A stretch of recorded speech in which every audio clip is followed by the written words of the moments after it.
Morning students. Structure of atom इस chapter में Bohr's atomic model पढ़ चुके हैं अपन। बोहर्स एटॉमिक मॉडल के बाद में उसके results of Bohr's atomic model and further the explanation of line emission spectrum of hydrogen atom on the basis of Bohr's theory. अब देखिए यहाँ पे आज एक सिंपल सा न्यूमेरिकल देख लेते हैं। Calculate the wavelength of emitted radiation है light when an electron get transferred from an orbit with n equal to 5 to an orbit with n equal to 2 in hydrogen atom। Hydrogen atom के अंदर जब fifth orbit से electron का transfer second orbit में होगा उस समय जो रेडिएशंस एमिट करेगा हाइड्रोजन एटम, उन रेडिएशंस की वेवलेंथ कितनी होगी ये यहां पे अपने को निकालना है। ये देखिए न्यूक्लियस हो गया, ये फर्स्ट ऑर्बिट, ये सेकंड ऑर्बिट, ये थर्ड ऑर्बिट, ये फोर्थ ऑर्बिट और ये फिफ्थ ऑर्बिट है। फिफ्थ ऑर्बिट के लिए n की वैल्यू 5 है और ये जो सेकंड ऑर्बिट है इसके लिए n की वैल्यू 2 है। तो यहां से इलेक्ट्रॉन फिफ्थ ऑर्बिट से जब इलेक्ट्रॉन का ट्रांसफर सेकंड ऑर्बिट में होगा उस समय जो रेडिएशन एमिट होंगे, उस समय जो एनर्जी लॉस होगी रेडिएशंस के फॉर्म में, उन रेडिएशंस की वेवलेंथ कितनी होगी ये यहां पे अपने को निकालना है। देखिए तो यहां पे higher energy level, higher orbit that is n2 which is also written as ni equal to 5, orbit of higher energy 5, then n1 that is nf equal to lower energy orbit 2। हमको यहां पे वेवलेंथ निकालना है, lambda equal to question mark, but before calculation of lambda here we can calculate the wave number of the emitted radiations. तो यहां पे formula कौन सा देखिए, formula wave number of the emitted radiations equal to 109677। ये Rydberg constant की value है, nu bar equal to Rydberg constant in per centimetre 109677 per centimetre into 1 upon n1 square minus 1 upon n2 square पर centimetre. तो इस फार्मूले में values put करके new bar की वैल्यू निकाल लेते हैं। पहले new bar means wave number of the emitted light, wave number of the emitted radiation. So 109677 into 1 upon n1 square, now n1 equal to 2 square minus 1 upon n2 square 5 square per centimeter। 109677 into 1 by 4 minus 1 by 25 per centimeter।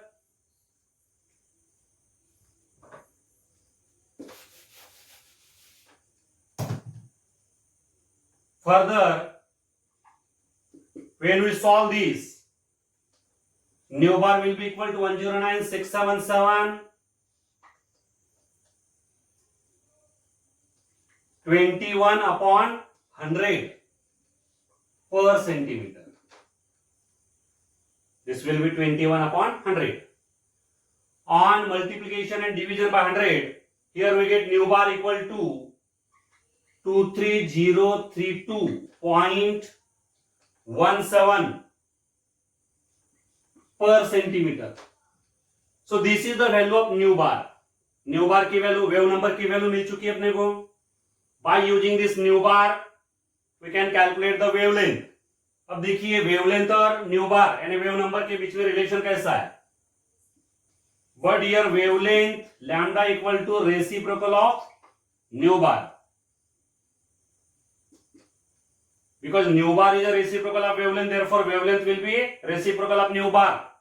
Therefore lambda equal to 1 upon 23032.17 per centimeter. So lambda equal to reciprocal of this value 4.34 into 10 raised to power minus 5 per centimeter. This is the value of wavelength. Per centimeter will be converted to centimeter. Per centimeter get converted to centimeter. But here centimeter is converted to nanometer by multiplying by 10 raised to power 7. When we multiply centimeter by 10 raised to power 7, we get nanometer. So it is 4.34 into 10 raised to power 2 nanometer, which is equal to 434 nanometer. So this is the final answer. The wavelength of the emitted radiation will be 434 nanometer. In hydrogen atom, when the electron will come from fifth orbit to the second orbit, energy will be emitted, energy will be given out in the form of radiation, and the wavelength of these radiations will be 434 nanometer. So in this way we can solve such type of problems which are based on this formula. We can calculate the wavelength of radiation which are emitted whenever the electron get transferred from the higher orbit to the lower orbit. Similarly here we can calculate the wavelength of the emitted radiation when the electron get transferred from 6th orbit to the 3rd orbit, 7th orbit to the 4th orbit, 4th orbit to the 1st orbit. In this way we can calculate the wavelength of the emitted radiation whenever the electron will get transferred from the higher energy orbit to the lower energy orbit. तो बहुत ही सरल problem है, एकदम आसानी से इसको solve किया जा सकता है. तुमको पता है कि जब इलेक्ट्रॉन का ट्रांसफर हायर एनर्जी के ऑर्बिट से लोअर एनर्जी के ऑर्बिट में होता है तो एनर्जी का लॉस होता है. अब एनर्जी कौन से स्वरूप में लॉस की जाती है? In the form of radiation. तो इन रेडिएशंस की वेवलेंथ निकालने के लिए पहले क्या निकालना होगा आपको? Wave number. और वेव नंबर निकालने के बाद में उसका कन्वर्सन करना है वेवलेंथ में, because wavelength is reciprocal of wave number. After getting wave number you can calculate the wavelength. So एकदम सिंपल सा प्रॉब्लम था ये. नेक्स्ट, बोर्स एटॉमिक मॉडल और बोर्स थ्योरी पढ़ के हो चुकी है, but Bohr's theory has again certain limitations और ड्रॉबैक्स. तो यहां पे देखिए ड्रॉबैक्स कौन से? ड्रॉबैक्स ऑफ बोर्स थ्योरी और limitations of Bohr's theory. Limitations of Bohr's model और Bohr's theory of hydrogen atom.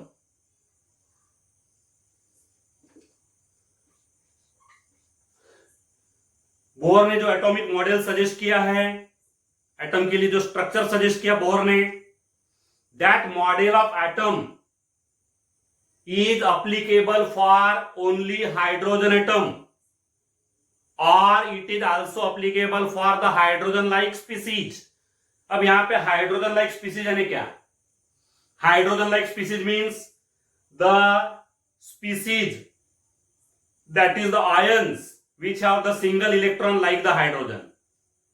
This theory is applicable for, it is applicable only to the hydrogen atom.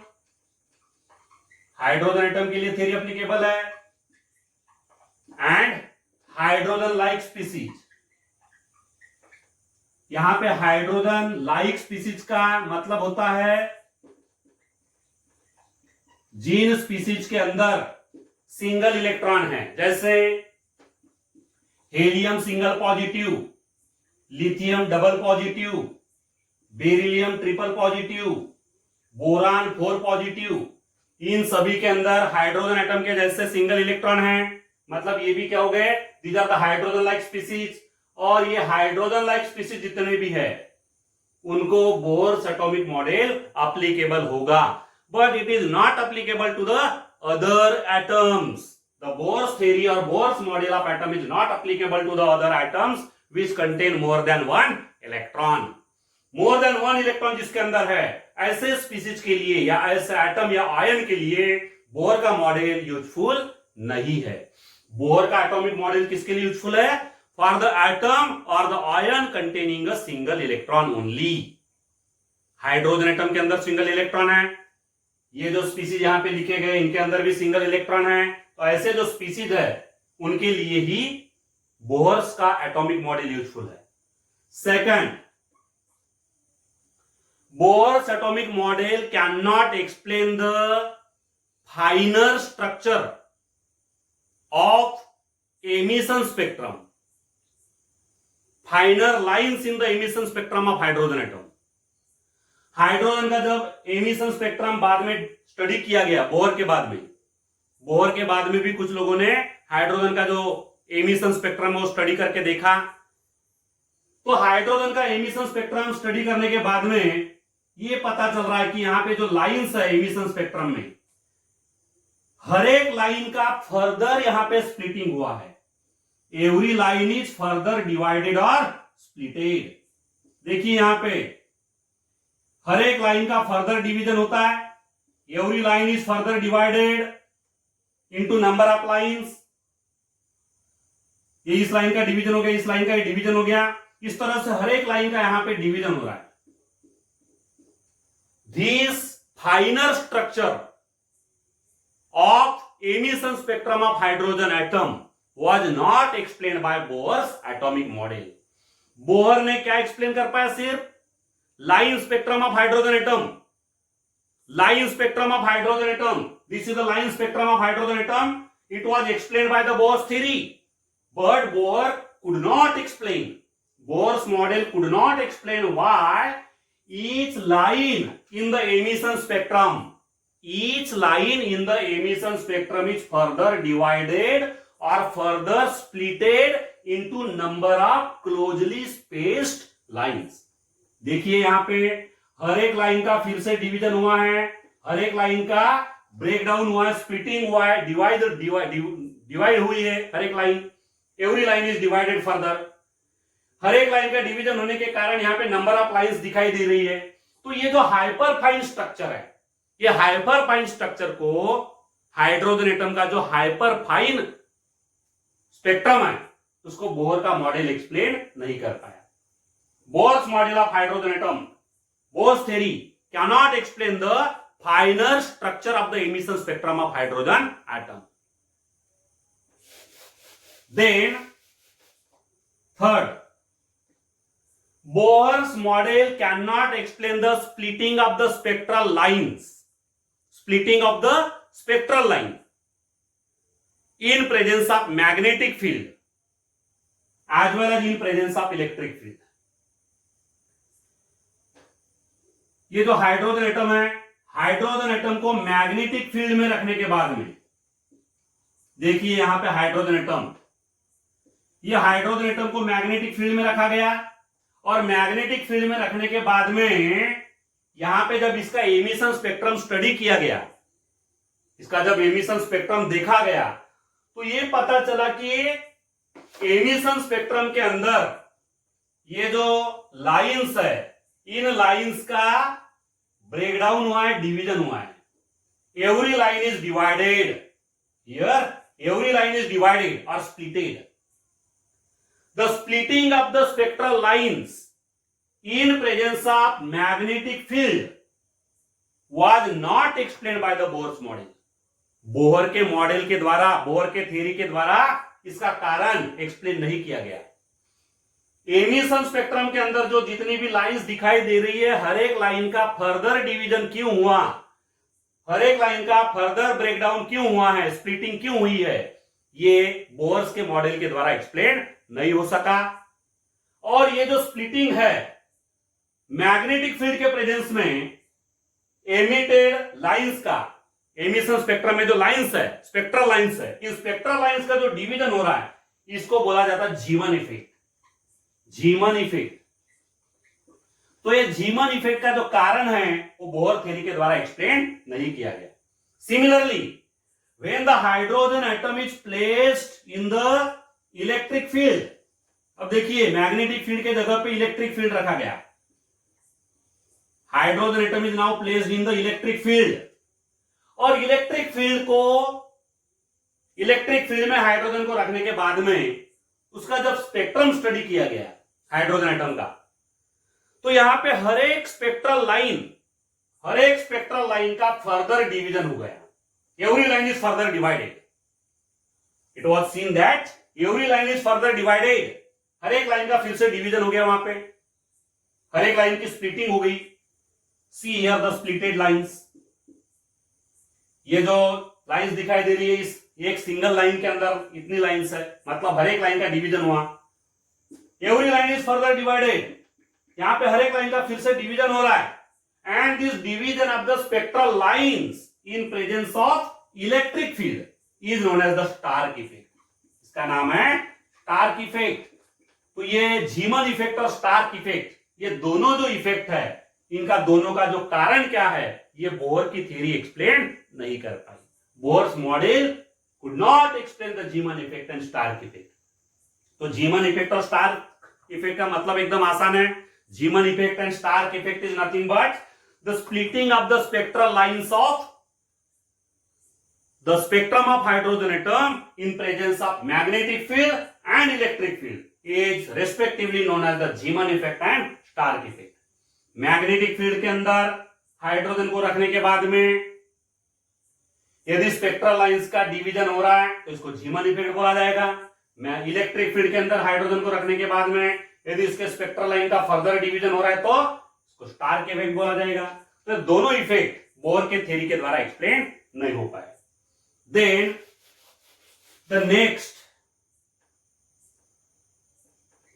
The Bohr's theory, Bohr's model could not explain the combination of atoms by chemical bond to form the compound or molecule. The combination of atoms by chemical bond to form the compounds or molecules is not explained by the Bohr's theory. Atoms combine होके molecule बनाते हैं. So this combination of the various atoms to form the molecule is not explained by the Bohr's theory. These are the limitations or drawbacks of the Bohr's theory. Bohr's theory is applicable to only hydrogen atom or hydrogen like species, that is the molecules, that is the atoms or ions with the single electron only. But this theory or this model is not useful for the other atoms which contain 2 or more electrons.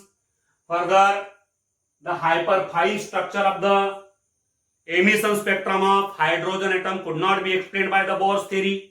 यानी bore के theory के द्वारा ये नहीं explain किया जा सका कि एमिशन स्पेक्ट्रम में हाइड्रोजन के जो लाइंस है, एमिशन स्पेक्ट्रम के अंदर उस हर एक लाइन का फर्दर डिवीजन क्यों हो रहा है. एवरी लाइन इज डिवाइडेड और splitted. It could not be explain by the Bohr's theory. Bore के द्वारा झीमन इफेक्ट का कारण नहीं बताया गया, स्टार्क इफेक्ट का भी कारण नहीं बताया गया. ये दोनों इफेक्ट जो है वो एक्सप्लेन नहीं हो पाए बोर थ्योरी के कारण द्वारा. यहाँ पे हाइड्रोजन एटम को जब मैग्नेटिक फील्ड में रखा गया तो मैग्नेटिक फील्ड में रखने के बाद में ये पता चला कि every line is further divided or splitted into number of lines and it is known as the Zeeman effect. This Zeeman effect was not explained. Further, the Stark effect is also not explained by the Bohr's theory. Then the combination of atoms to give the molecules, combination of atoms by chemical bond formation between the atoms to give the molecules is also not explained by the Bohr's theory. So these are the limitations of Bohr's atomic model.